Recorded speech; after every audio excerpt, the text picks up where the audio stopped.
Guys, দুরন্ত ভাইয়ের সাথে ভার্সেস করছিলাম আর তার অবস্থা অনেকটা খারাপ করে দিই, কিন্তু তারপরেও সে বলে যে আমি আজকে হাল ছাড়বো না। কিছু সময় পরে খেয়াল করলাম সত্যি দুরন্ত ভাই হাল ছাড়তেছে না, অথচ হাল নিজেই দুরন্ত ভাইকে ছেড়ে চলে গেছে। এই ক্লিপটুকু দেখলেই ব্যাপারটা বুঝতে পারবেন। সুইচ করেছেন তেল লিগে হালকা করে ক্লিক করতে হবে। কোনে যা হয় হয়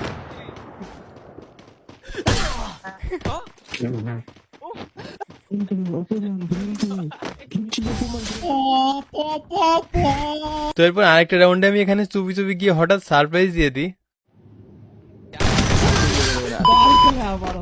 পরের রাউন্ডে দুরন্ত ভাই এখানে আমাকে হেডশট দিয়ে দেয়, কিন্তু তারপর কি হয় দেখে।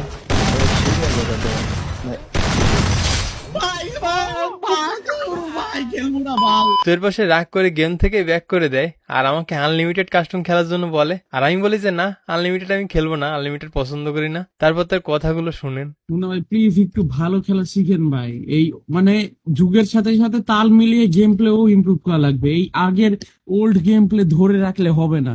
প্লিজ একটু ভালো খেলা শিখেন ভাই প্লিজ। আজকেও আপনি চান না যে আনলিমিটেড খেলতে, কারণ কি? কারণ আপনি যুগের সাথে তাল মিলিয়ে গেম প্লে ইমপ্রুভ করতে পারছেন না ভাই। মানে হ্যাঁ জানি ভাই, ওল্ড গেম প্লে স্টাইলে একটা ইমোশন জড়ায় আছে, কিন্তু ভাই যুগের সাথে তাল মিলিয়ে অবশ্যই আপনার গেম প্লেটা ইমপ্রুভ করা লাগবে ভাই। এখনো আপনি আনলিমিটেড দেখলে আপনার হাত থেকে শুরু করে পা পর্যন্ত, মনে করেন যে 3 নাম্বার পা পর্যন্ত কাঁপে। তো দুরন্ত ভাইয়ের এই চাপা মারার প্রতিভার জন্য সবাই সাবস্ক্রাইবটা করে দিতে পারেন। টাটা।